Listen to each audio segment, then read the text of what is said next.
What's up, hunters? This time around we're going to take you to the skies with the only other weapon I've used more than the sword and shield. This time around we're going to showcase the Insect Glaive in a build that I'm calling the Precision Dragoon. It's a build that's made for the hunter that wants to land those sweet critical hits.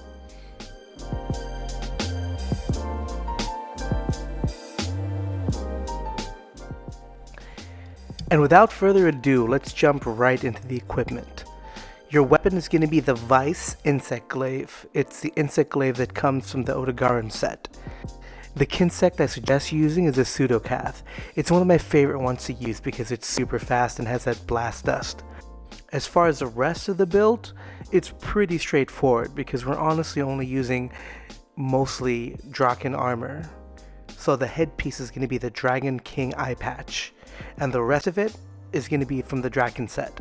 So the chest, the arms, the waist, and the legs is going to be from the Drachen set, hence the name of the build.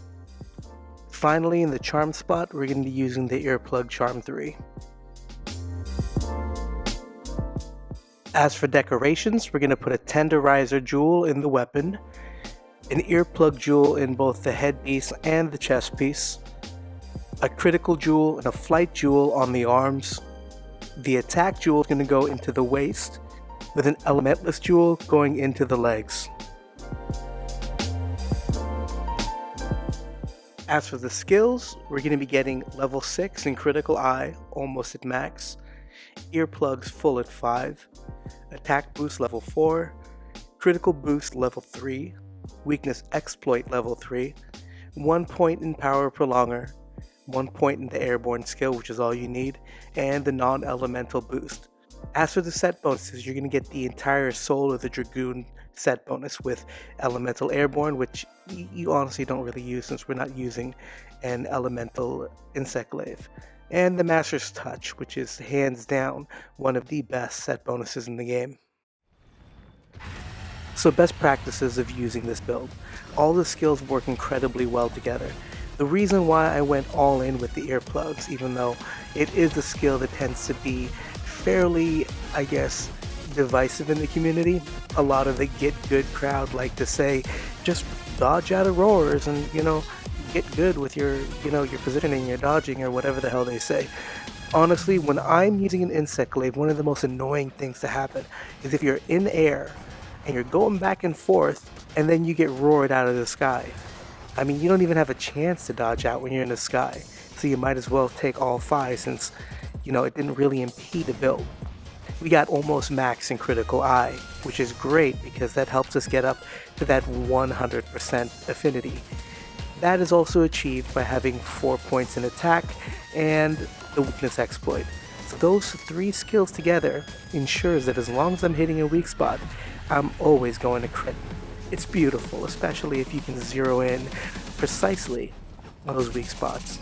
Hence the name, Precision Dragoon.